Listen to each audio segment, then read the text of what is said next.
This time, North Korea, World Cup 1966. Our enemies in the north. Because I'll stay a wild rover forever and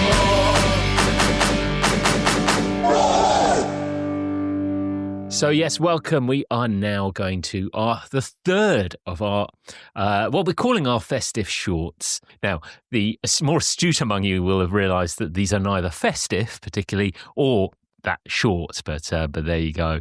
But these are our little fillers that we're putting out whilst we are on our Bundesliga mid-winter break. So whilst me and Jamie are away doing that. Now, we are joined for this one by the wonderful Phil Cragen. Phil, you are taking us to North Korea.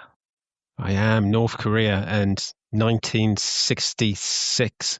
Everything that England did at that World Cup seems to distract us from what was the most important aspect of that great kind of tournament in North Korea's very unlikely qualification and later kind of run in the competition itself. And it's fair to say that, if North Korea qualified for a World Cup today, they'd be something of a mystery and a bit of an unknown package. But 1966, they really were pretty much completely unknown. I mean, Phil, what was happening with North Korea around then? Kind of the backstory to all of this, and we know of North Korea even to this day, don't we? But we don't know a lot about them. But there'd obviously been an armed conflict on the Korean peninsula, fought between North Korea, supported by China and the Soviet Union, and South Korea, supported by the United States. It was divided in two by the Soviet Union and the US, and there were two occupation zones at the 38th parallel with plans for future states. But then North Korea, led by Kim Il-sung, launched an invasion on the south on the 25th of June 1950, considered probably one of the first big proxy wars of the Cold War. And as a different podcast says, the rest is, I suppose, kind of history. Yeah, no, absolutely. And North Korea, not exactly an established force in the global game at this stage, are they? No, 1966 was very much the first World Cup that they'd just about kind of qualified for and got a place in. In fact, they hadn't played very much international football before that. They'd played a few games in the old Soviet Union, but just a kind of handful of kind of warm-up games. Outside of that, nobody really knew an awful lot about them. And of course, because of the qualification or the lack of qualification, there was no way in which anybody else was going to find out about them as well. Yeah, the qualification here is brilliant. It's one of the most absurd and obscure things because it's kind of a quirk that North Korea even qualified for this World Cup, isn't it? Yeah, they were initially. They looked like a rank outsider. There were 21 teams that were competing in the African, Asian, and Oceanic qualifying zone, and there was just one place available for each of the three continents, which seems bizarre, doesn't it, with AFCON going on and all the great teams that we're seeing there. So, one place available for all of the teams from Africa, Asia, and Oceania. But then the bits of the jigsaw all started to kind of fall into place for North Korea. And so even before it had thought of qualification, the Philippines and the Democratic Republic of Congo were rejected because they failed to meet FIFA's regulatory and administrative requirements. And you know that FIFA, of course, always play things by the rule book. So they were down to 19 countries competing for one place after the ejection of those two teams. And then, this was the kind of critical point. The Confederation of African Football then disputed the allocation of qualification places. They were unhappy that there was just one place for those three continents. And all 15 African teams withdrew from the competition. So all of a sudden, there were just four teams left in the whole kind of qualifying competition. There was North Korea, Australia, South Korea, and apartheid era South Africa were left to kind of, we fought, battle it out. Didn't quite end up being that way, of course. So straight away, they've gone from sort of 1 in 19 or something chance to now it's a 1 in 4 chance, but it's not even 1 in 4 by come the end. Yeah, because then you've got South Africa, who it seems slightly strange. They were due to kind of qualify initially in the Asia Oceania zone to avoid matches against African nations for obvious reasons. But they were suspended by FIFA. They had pledged that they would send an all-white team to the 1966 World Cup and then an all-black team to the 1970 World Cup, should they kind of qualify. And of course they would have done, I'm sure they would have done something as ethical as that, but FIFA weren't having that. And it's pretty incredible, isn't it? I mean, we're going back to a time in South Africa. This is the apartheid regime, which is so abhorrent that even FIFA draw a line under this. Yeah, although it's interesting. I was kind of thinking about this. It was still better than the cricket authorities, because it was 2 years later that South Africa, I think, were banned from international cricket in 1968 over the Basil D'Oliveira issue and his selection for the England team. And then the fact he couldn't kind of tour South Africa with the England team. So, FIFA ethically were ahead of the game, at least kind of relatively compared to cricket. They're down to 3 teams. So now this, it's a straight shoot-off between Australia, North Korea and South Korea. But even that's not straightforward. No, the idea then was that FIFA, in their wisdom, decided to move the remaining qualification matches from Japan to Cambodia. And at that point, South Korea withdrew, again, citing logistical problems. But really, it was, Cambodia was pretty much supporting North Korea and had supported them through the Korean War. And of course, South Korea couldn't, politically kind of face North Korea. There was strong political opposition in Seoul to even playing in what was kind of called a neutral venue. Of course, it wasn't. It was friendly to North Korea. And they could have played against North Korea as well. So that just left Australia and North Korea, who played 2 games in Phnom Penh in Cambodia in November 1965. Still kind of, despite the fact there'd been no qualification competition at all, it's getting that bit close to the actual 66 finals. I think Australia probably knew hardly anything about North Korea, but probably potentially underestimated North Korea, because when they faced them over 2 legs, Australia were truly routed. North Korea easily won 9-2 on aggregate. I think North Korea win the first leg 6-1, which I think might have been the home leg for them. I mean, they're still technically despite both games being away. Why you need 2 legs is kind of extraordinary, really. Yeah, it seems like a bit of bureaucracy and rules over kind of common sense, of course, isn't it? But good old North Korea. They were well and truly on top of it. I think it's a bit of a shock to the Australian team. Some of the interviews that I've kind of seen. We might come on to a really good documentary about this, but I think they were slightly surprised by the skill and particularly kind of the pace and the industry of the North Korean team, which was something that was going to roll over a little bit later on. I was just going to comment on the Australian preparation. I don't think there was any preparation. And the documentary you mentioned, Phil, which is wonderful, and I'll let you explain what it is and what it's about and recommend people to go find it on YouTube. But there's a part of that where some of the Australian players have been interviewed, as probably Phil's going to go on to, and they just seem like a bunch of expats that have kind of gone out from the UK, been kind of pulled together to play football. We should, bit of context.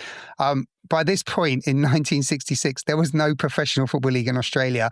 Australia themselves didn't even belong to a FIFA affiliation, because Oceania was not even formed at this point. So soccer, as they call it in Australia, and Australians playing soccer is a completely new thing. So I think it was just a bunch of expats, English guys, that saw this game as an opportunity to roll over North Korea and get back to spend 4 weeks in the UK, go back home and, hang out with the family. I think the Aussies were really just seeing it as that was their opportunity. And fortunately for the Koreans, they had taken the game a little bit more serious.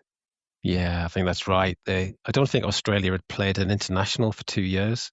And when you listen to the Australian players, it reminded me a little bit of Dallas Tornadoes, in that really I couldn't hear an Australian voice in any of it. There was an awful lot of Scouse, but very little Australian twang kind of coming through in those interviews. So North Korea have qualified, which is pretty extraordinary. It's fair to say they are the rank outsiders. But North Korea qualifying for a World Cup being held in England at the height of the Cold War, and with North Korea a kind of pariah state at the time, that does create something of a challenge for England, doesn't it?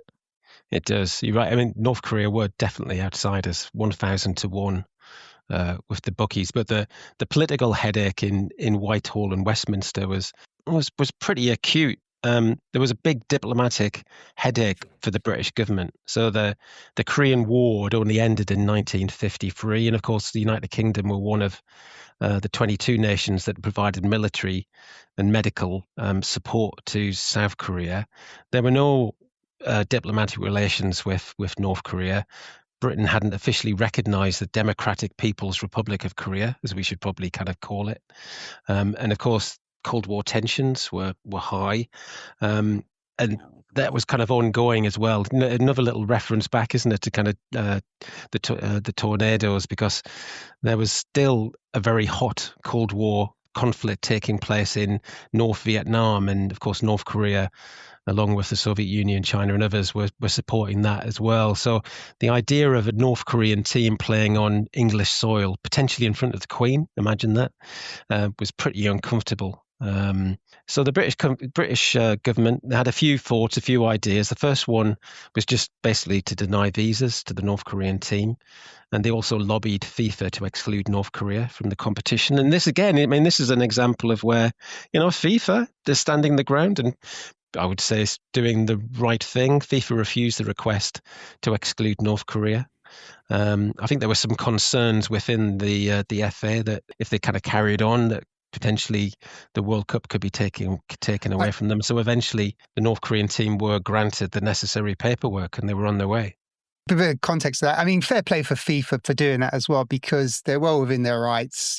North Korea have qualified through this convoluted and not very unusual qualification system for Africa and Asia. And the reason for that is because FIFA at the time, which was very much run under the guise of Sir Stanley Rouse, they were suspicious of teams from anywhere other than, they were suspicious from teams to South America. And South America justified their place at the top table. There was a real closed door mentality to teams coming in and playing in the World Cup, the big showpiece for FIFA, from Africa and Asia. And, one of the reasons why Africa boycotted is because they felt they deserved a place. And, on the back of this, Hal Havelange, who comes in and becomes the FIFA president, he promises Africa and Asia, you're going to get guaranteed spots at the World Cup. And he gets into govern FIFA and he absolutely backs that promise. But FIFA for a long time were wrestling with the idea of just not liking the idea of teams coming from different parts of the world. So there's a wind of change going on in 66 inside FIFA. So it's good that they stood by this, because it would have been pretty easy to roll over, like what will probably happen in the World Cup this year, where they will roll over and deny fans from entering the United States of America. Who knows? Maybe you can also kind of trace back this year's World Cup. We can say that now, can't we? 2026, the World Cup. And the number of teams that are kind of taking place from all around the world. This was one small example of where some of that antipathy was kind of put to one side. Maybe they knew so little about them that they didn't think they were a threat or not. But, FIFA, it seems, stood their ground, although there were some accommodations for North Korea being the name that was used during the World Cup rather than the Democratic People's Republic of Korea. Yeah. They were using the name of North Korea, so minimizing direct acknowledgement, I suppose, of this kind of communist state's formal name. And my favorite was that many of the customary formalities were curtailed. National anthems were limited to the opening game of the tournament and the final, of course, which, well, I won't spoil the ending, but were games in which the Koreans were highly unlikely to feature. Let's put it that way. So yes, they've come up with this patchwork of ideas to overcome the challenge of how do we avoid recognizing North Korea when they are in the country. And as you say, measures around national anthems and so forth. And obviously the biggest measure they make is they decide to send them to Middlesbrough. Yeah, that's right. Yeah. Of all the places to kind of to send them. I guess, first of all, they didn't probably expect them to, certainly not reach the final, but not really have much of an impact on the tournament at all, because they were, first of all, they were drawn in the group stage with Chile, the Soviet Union, and Italy. So they had a physically powerful Soviet Union team, a bit unpredictable but very skillful Chile team, and one of the tournament's favourites, Italy, 2-time winners of the World Cup. So I found a little quote. Reported Times correspondent said, unless the Koreans turn out to be jugglers with some unexpected ploy like running with the ball cushioned in the crook of their necks, it looks as though Italy and the Soviets should have the run of the place. And the place being, as you kind of mentioned, Graham, the place being Ayresome Park, Middlesbrough. There were 2 venues in the northeast of England, and they chose the best 2, Ayresome Park in Middlesbrough and Roker Park, of course, in Sunderland, which meant that the kind of North Korean team, who flew into London and then travelled on train up to the northeast, they stationed themselves just outside Middlesbrough in Middleton St George, just outside, in the George Hotel, which I've driven through it just at the end of last year. It's still there. You can still go and visit and stay and get something to eat and a drink. And they also, just to make them feel very much at home, they were allowed to train on the sports ground of the ICI Chemicals work as well in Middlesbrough as well. So, they really kind of laid on the red carpet to the new friends from North Korea. I mean, the way the Middlesbrough Republic get behind North Korea is a key part of this story. But actually, even right from the outset, there's a surprisingly proactively positive approach. I mean, I think the mayor holds some kind of civic reception or something. They go out of their way to kind of embrace this pariah state. It's a big deal Middlesbrough, I think it just that season before, 65-66 season, had been relegated to Division 3, League 2 as is today. So they'd had a bit of a tough time football-wise, but huge opportunity and great profile coming through the World Cup and hosting the group stages. I think also that aspect of Middlesbrough falling down to Division 2 meant that they were kind of had a natural affinity to the underdogs, and at 1,000-1, North Korea were definitely the underdogs. Yeah, I mean, I think it's actually Stockholm syndrome, and they just can't not think about supporting a losing team. I mean, it doesn't occur to them they could support a winning team there. Now, I think what probably also adds to it is the manner of their defeat. So it is interesting, that first game against Russia. And as you pointed to there, I mean, the Australians had very much approached the research in the Ali McLeod Scotland World Cup 1978 approach of research on the opposition. But Russia are one of the few teams who actually know something about how North Korea play football and have done some research. And they certainly appear to have noticed a size and power difference. Yeah, so you're right. We mentioned it a little bit earlier on, didn't we? Some of the warm-up games for the qualification that never really took place were taking place in the Soviet Union. And the North Korean team did pretty well, actually. I'm not sure if they lost a game, but if they lost one, it certainly wasn't many. Didn't play a huge amount of games, but they were playing in and around Moscow, and they did pretty well. They gave a good account of themselves. But when they kind of came to the first game, Ayresome Park, 12th of July versus the Soviet Union, they faced a much physically stronger Soviet Union team. The average height of the North Koreans, the full team that they kind of put out in that particular game, was just 5.5 feet, and they were just physically dominated and lost 3-0 to the Soviet Union. It wasn't a great start.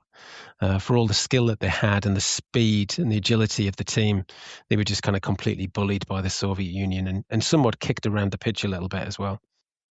And Jamie, this is very much there's a kind of an ethos or a spirit of how North Korea play, isn't it? And it's caught up in the whole mythology, is that right? Or or whatever of North Korea. I think today you call it philosophy in terms of your footballing identity, but they did, yeah. So Phil's already mentioned, North Korea is fresh from a war. Out of that war was this thing called the Chollima movement. It's a statue, and it represents something very important in North Korean philosophy. And it really stands for being, small, fast, collective in your strength, to sacrifice, this kind of collective energy, making the most of what you have. And so the coach, he channels this philosophy, the Chollima movement, into the team. And they play in a 4-2-4, which was still back in 1966 a thing. Brazil introduced it in 58 to the world, primarily. And Korea playing with a lot of pace, a lot of power in terms of their collective strength, but they are a bunch of tiny guys. So there's a lot of space on the pitch as well. And I think you're right. The Soviets had kind of seen this and were able to pick them off, whereby the rest of the teams in the group had probably not been exposed to this philosophy of way of playing, and to their demise. We mentioned, Phil, you can probably talk to this a little bit. There is a really impressive documentary. It was quite groundbreaking at the time, actually, because it's one of the first times, I think, a kind of a Western camera crew had made it into North Korea, which kind of reunites that World Cup side and the achievement. And it is clear that there is a collective togetherness about that team. Yeah, there is. We're drawing a lot on this kind of documentary. You can see it on YouTube still, which is where I kind of saw it. But it was released in 2003, and we kind of got so many football documentaries now, don't we? But it's a cracking documentary. It's well worth a watch. It's called The Game of Their Lives. I think it took them 4 years of negotiation to get an agreement before 2 English filmmakers travelled into North Korea and were allowed access to the players. Obviously a fair bit older, still in good nick though, I've got to admit. And they actually kind of interviewed the players, talked about more about their experience and how they were welcomed to England and travelling to Middlesbrough and the welcome that they got there. And the players, they kind of talk about the way in which they were organised and they worked well as a team, the strengths that they had, and they kind of talk about, you could still see the camaraderie and even some of the pulling of the legs that kind of took place between each of the players through the documentary, as well as some of the fears and worries that they have that we might move on to later on. Yeah, no, absolutely. So they lose their first game against Russia, and there's absolutely no reason to think this story is going to end in anything other than routine defeats. And even they're up against Chile next, and it's a brighter performance, but they go behind against Chile as well, and it sort of looks like their dream is over. Yeah, they've only got 3 days to recover. They kind of played on the 12th and then they're playing again on the 15th, and close to elimination. They need at least a point against Chile to survive. And as you mentioned, Graham, the Chile score first as a Marcos penalty halfway through the first half. But with the game drawing to a close and in the 88th minute, Park Sung-jin scores an equaliser, which led to what I thought was one of the best newspaper headlines that I've seen about the tournament, which is Zin's tonic as well. So with that, it's a nice headline at Zin's tonic, you know. Even in those days, sub-editors still kind of pulled their weight. So with Italy somewhat surprisingly losing to the Soviet Union, but having beaten Chile, it's meant that a victory, however unlikely for North Korea in the final group stage against Italy, mentioned again, 2 times world champions, would see them through to the quarterfinals. As you say, 2 times world title. They actually go on to win the seldom ever talked about 1968 European Championship, which there's only 4 teams in it, so it's in Italy, but apart from that.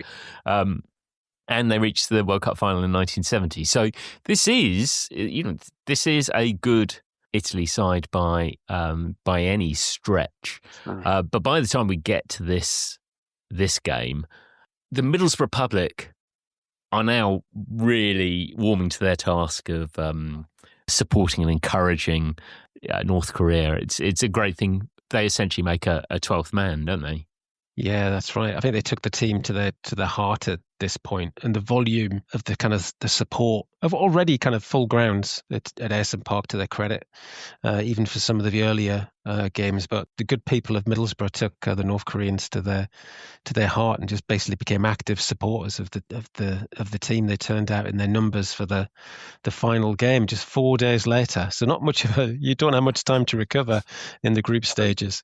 On the 19th of July, Middlesbrough, the supporters are certainly behind North Korea, but nobody expects North Korea to beat Italy, which is a team which contains any number of really talented certainly very young players, but really talented players from the Inter and the Milan teams, which were to kind of go on and dominate European football. And some of the names that kind of struck me from kind of reading the notes of the games, Luigi Riva was in the team, still quite young, but went on to become Italy's all-time leading scorer, and Gianni Rivera, who was a Ballon d'Or winner in 1969, quite young and a little bit inexperienced, which might feed through into the game. But yeah, a really strong Italian team. Sandro Mazzola as well, the son of Mazzola, who perished in the Torino disaster. So if North Korea have a man advantage with the Middlesbrough crowd supporting them, they soon have a two-man advantage, because quite a central part to this is that Italy's gamble to play their captain, Giacomo Bulgarelli, I think I'm pronouncing that right, goes wrong when he... it's quite a hefty... challenge he makes, actually, which he gets injured in the process. He was already carrying an injury, and of course, no substitutions in those days. It's quite weird to think of that. The irony being that it's the Italian captain who's fouling the North Korean player, but of course he kind of ends up going off injured, and they can't replace him. And he was very much kind of a leader on the pitch, I think, again, and working with a very, very young team.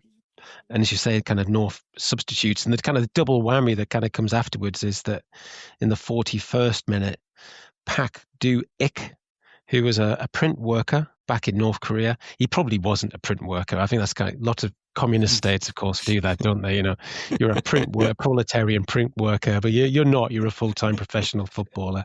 But he plastered the ball past the Italian goalkeeper, Albertosi, if I'm pronouncing that correctly. So the North Koreans go into half-time 1-0 up, and the Italians down to 10 men. It's an incredible game, that one, actually, and it's the sort of game it would just be fantastic to have been at or to watch live. It's sort of backs to the wall. It's not... Italy create chances, they do create chances, but not... From what I've seen of it, the highlights I've seen for it, North Korea look as though they hold their own in that game. Yeah, I think Italy had chances. There was one particular chance in the first half where Marino Pirani, the Italian winger, had a really good chance. And they had other chances in the second half as well. But I think this is where the kind of North Korean goalkeeper, Ri Chan-byong, kind of steps in and was particularly impressive, very athletic, made some good saves, despite the fact, and we're going to harp on about this because of their height, the goalkeeper, the North Korean goalkeeper, was 5'7" tall. So he was more agile. I don't know what he'd do now against an Arsenal corner and some of the bullying, pushing that kind of goes on, but he's the kind of final wall of defence that stands tall. And yeah, Italy were out. I watched the game on the highlights in the documentary and also on YouTube. And what puzzles me is because, you talked about the lack of height in the Korean team, and there is, and they deliberately play. There's no crosses. They're just playing direct football. I mean, the Chollima philosophy they're adapting is not sophisticated. It's pretty simple. It's just direct, fast football, keeping the ball low. And what really amazed me, and obviously I hadn't seen the full 90 minutes, is that the Italians don't resort to an alternative tactic. They still stick with their beautiful kind of game. They're kind of, and this is really right in the heart of Catenacci as well. Defensive play, 5 at the back. There's no room for coaches that play 5 at the back these days, is there? And the Italians don't just, a good old lump it up there. I mean, I'm not advocating that as the way to play football, but this is a knockout football match. Surely every option's on the table. Philosophy goes out the window when you need a goal or two. So it surprised me that the Italians didn't move the ball in the air as frequently as they could have, just to disrupt the flow of the Korean team. I think it showed a bit of naivety from the Italian team at that moment. So unbelievably, North Korea have made it out of the group, dumping out Italy and Chile. But this also presents some kind of logistical challenges. So we came across this in the 1982 Northern Ireland World Cup story, where they hadn't, the Irish players' flights home had been booked at the end of the first stage. They had nowhere to stay, and I don't think hotels have been booked for North Korea's next stop in the journey. Yeah, I don't think North Korea have fought beyond Middlesbrough and the George Hotel in Middleton St George, I'm afraid. But yeah, the next challenge they've got, so they've got past Italy, and the next challenge is, like you say, find somewhere to stay in Liverpool. But again, this is kind of adding insult to injury. We shouldn't underestimate what impact this loss had on the Italian players and the Italian football community. But the next thing is that the North Koreans are basically kind of stepping into the shoes of the Italians, and they're staying in the Italians' hotel, which is Loyola Hall, which is slightly unusual kind of place to stay. It had been a Catholic retreat since probably before the Second World War. And even then, I think even possibly to this day, I'm not sure, but certainly in 1966, you were more likely to see a Jesuit priest and nuns walking around the hotel grounds rather than footballers, which was, I think, a bit of a culture shock to our good friends from North Korea. Yeah, North Korea, famously Catholic culture there. Yeah, absolutely. Obviously, as you can imagine, there's really only one kind of deity in North Korea, and it's Kim Il-sung, and it doesn't kind of go beyond on that. It was certainly a bit of a culture shock, and kind of going back to that documentary, they talk about this. Each of the North Korean players were given a single room, when they were far more used to kind of living in dormitories, which got me thinking about the George Hotel. Surely they gave them single rooms there, but maybe they just kind of bunked up and saved a bit of money in the George Hotel. And of course, they're atheists. It's all they kind of know. They certainly don't know about Catholic religions and doctrine. So when they're in the rooms and when they're walking around the rooms, there's rather a large amount of kind of crucifixes and pictures of Jesus all the way around, which the players, bless them, said actually made it really, really difficult for them to sleep. They were kind of scared out of their minds. It's like a horror story to them. I would have loved to have been there at breakfast in the morning when they're all coming down, shaking, and they're all sharing the same story. There's this poor fella who's nailed to a cross in my room, and he's just looking down at me. I've got one of them too. Isn't it terrifying? Oh my God, I couldn't sleep with this guy nailed to the cross. I mean, it's just brilliant. The fact that they'd never seen such a thing before, and their freshness in terms of what they thought it was. Not that I'm going to poo-poo on religion here at all, but it was just a brilliant observation in kind of cultural differences in that documentary. So they make their way so they're playing at Goodison Park against Portugal. Now this is a strong Portugal, because this Portugal has Eusebio playing for him, and Jamie, he's going well in this tournament already. Yeah, he's the star. Pele is at this World Cup, but he's out of it quite quickly. He gets kicked out of it. Brazil go out in the group stage. Pele goes home limping away after being, just bullied out of the football tournament. But a man who's making his name for himself is Eusebio, and he is probably the best player in the World Cup, probably the best player in the world at that particular moment as well. It was actually Portugal who knocked Brazil and Pele out of the World Cup. Portugal had won all three of their group games and scored 9 goals in the process. So they were really motoring at this point. I mean, the story's already quite surreal, but I mean, I don't think there's anything more surreal than the first 25 minutes of this game, because Portugal, again, they're overwhelming favourites. They are. So to come in, but just to kind of set the context, this is Portugal's first World Cup. So both Portugal and North Korea are competing in a World Cup quarter-final at their very first appearance at the FIFA World Cup finals. So neither had been to a World Cup before. And obviously expectations are slightly different with Portugal because of the buzz around Eusebio and its European football.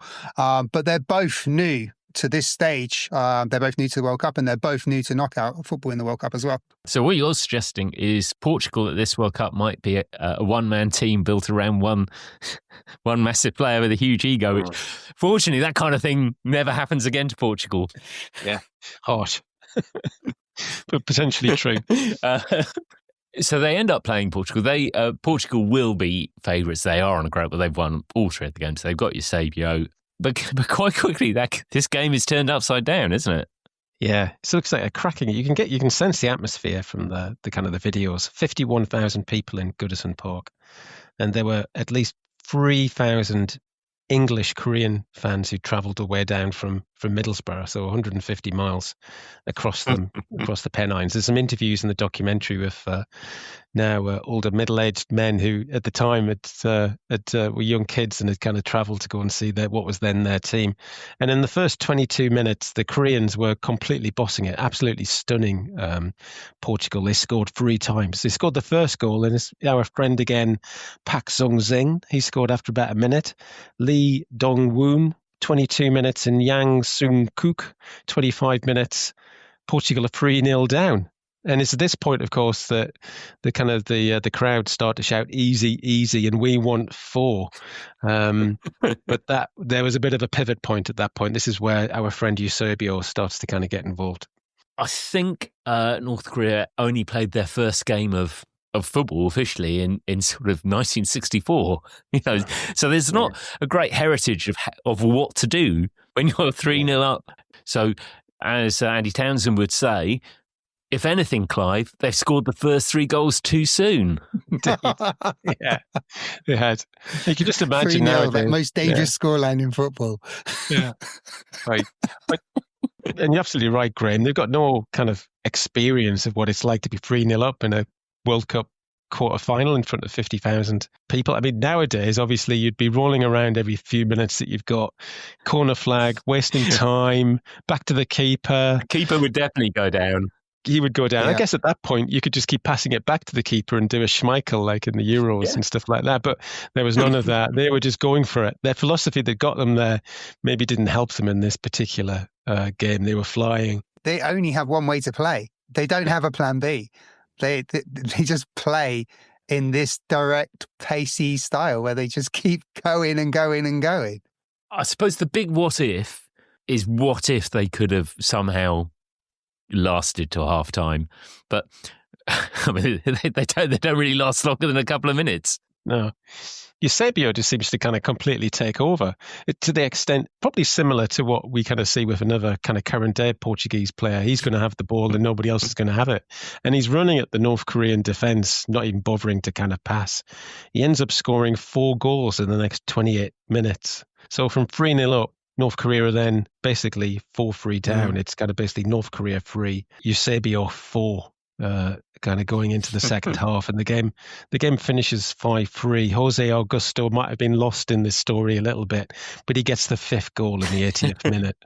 And it's a remarkable game, isn't it? It's an incredible game. But at this point, North Korea, who are, I think, the first Asian side to make it to the quarterfinals of the World Cup, as one to remember for later on this year, and pub quiz questions, but they're on their way home. I think it is that simplistic. I think it's Eusebio's just rolled his sleeves up and thought, fine, I'm going to do this myself. We're in a place we didn't expect to be, so I'm just going to take control of proceedings. And it's an incredible performance, and it's the performance that knocks this wonderful North Korean team out and, stops them from going to the semi-finals where they would have played England. And who knows, if they'd have beaten England and got to the final, then what would the English FA done with the national anthem then? Yeah. And there would have been some properly conflicted Middlesbrough fans then as well. It's incredible, though. I mean, the city, is it a city or town, Middlesbrough? Forgive me. In 1960s, I don't know. So the place of Middlesbrough, it's incredible what they've done and adopted this team. It's a town. Thank you, Phil.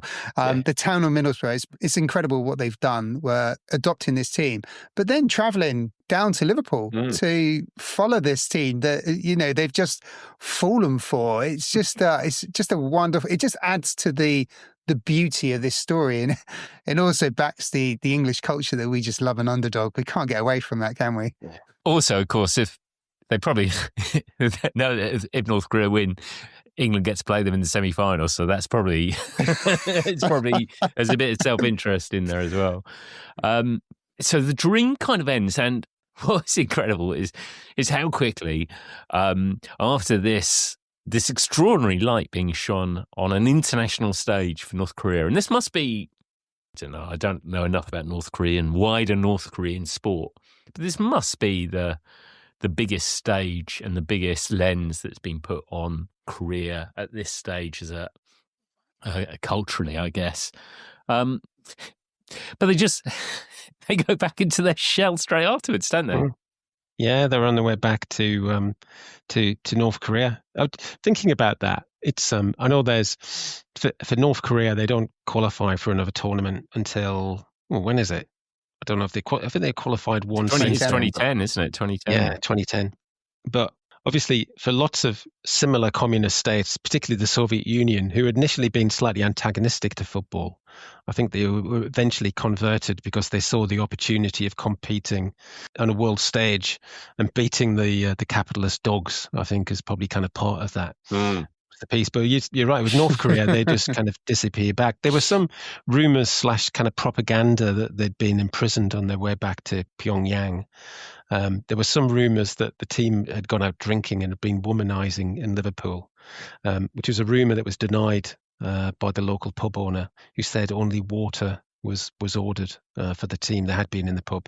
They'd only drink water, and they were probably scared out of their lives anyway, weren't they? Hadn't slept all night because of all the kind of crucifixes around them. But actually, the reality was that when they kind of got back, certainly told by the players in the games of their lives, they were treated as heroes. And there's actually kind of film of their return to North Korea and the welcome that they kind of got back. There's no indication that was followed by a kind of trip to the gulag. Instead, they kind of went back to kind of playing football, and their joy and interest in football kind of shines through in the kind of the documentary. They love talking about their time going to Middlesbrough and playing in England at the World Cup, and many of them went on and continued to play football, and even to this day, kind of involved in kind of coaching as well. We didn't get the chance to see this particular side again. They pull out or don't enter the Olympic Games, the Asian Games, the 1970 World Cup. So all those immediate, for lots of different reasons, there's no chance for this generation to go and show whether it was a one-off, whether they could produce it again or do it at a different level. But as you say, what definitely comes across from that documentary is actually that there's real pride in the achievement, both from the players and actually within North Korea itself. They do make it to the 2010 World Cup. That's the only other World Cup they've been to, but they don't particularly cover themselves in glory there. No, they go in the group stage. I think from memory, I think Brazil are in their group. I didn't come prepared for that. So I think most of the games are played in Johannesburg. It's in the winter as well. We should remember the South Africa World Cup was in the winter. It's very cold. I remember being very cold. So they have Brazil, but they don't really cover themselves in any glory. Not like they did in 1966. They kind of go out with a whimper. And South Korea, definitely the more prominent Korea when it comes to World Cup history, and have done exceptionally well. I think South Korea have qualified for every single World Cup since 1986. So we should get to ranking this team. 5 categories of greatness as ever. All-time greats at the top, true greats, second category. Touch of greatness, our middle category, edge of greatness, to blinkered greats. This is a tough one. Jamie, where are you going to go? There's a lot going on here. I'm so grateful that Phil has chosen to share this beautiful story. Very important World Cup football story, actually, I think. And it's a wonderful telling, Phil. So thank you for that.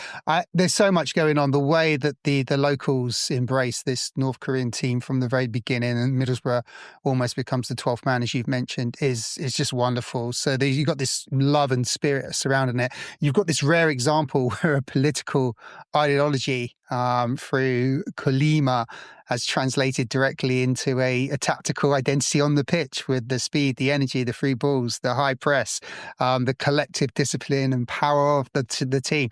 That doesn't happen very often. And then you got the run to the quarterfinals. Beating Italy is massive, actually. That's huge. And I know Italy went down to 10 men, and they didn't really change their tactics a bit. And then you got this dream, this fantasy where they're winning 3-0 in the first 25 minutes against Portugal. You know, in the UK, we get Morecambe and Wise repeats in North Korea every year. The first 25 minutes of the Portugal game is replayed over and over again. So rambling on like a madman, I am going to kick this off and chuck them in category 3, because I do think this is a touch of greatness, and I think it deserves to be put on that pedestal of touch of greatness. And you can quit that laughter now, Mr. Dung. Phil, have you got anything to say to that? If I was from Middlesbrough, they would have been a true great, wouldn't they? And it is nice the way the good people of Middlesbrough took North Korea to their heart. But I'm not from Middlesbrough. I'm from a little bit further north, Weir rather than Tees. It is kind of quite a remarkable journey, and it's the kind of documentary makers did football a great service by kind of traveling and talking to the players and their love for the game.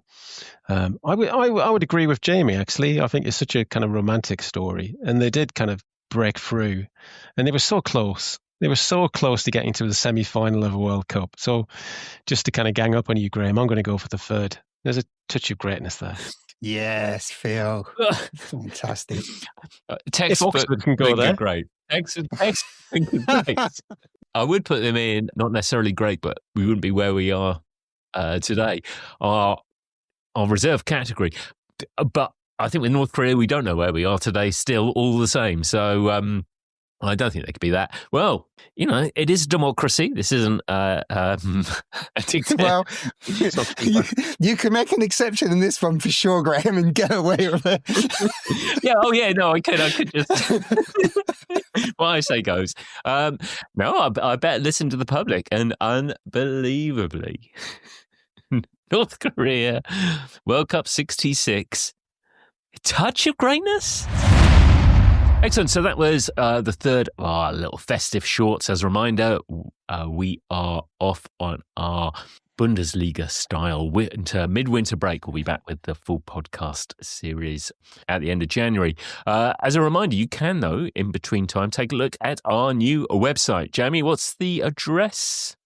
www.thegreatnessindex.com, where you can see all of our previous episodes, all of the teams that we've ranked and their ranking, and the ranking table, plus a load of extra goodies, blogs and so forth that are landed on a weekly basis.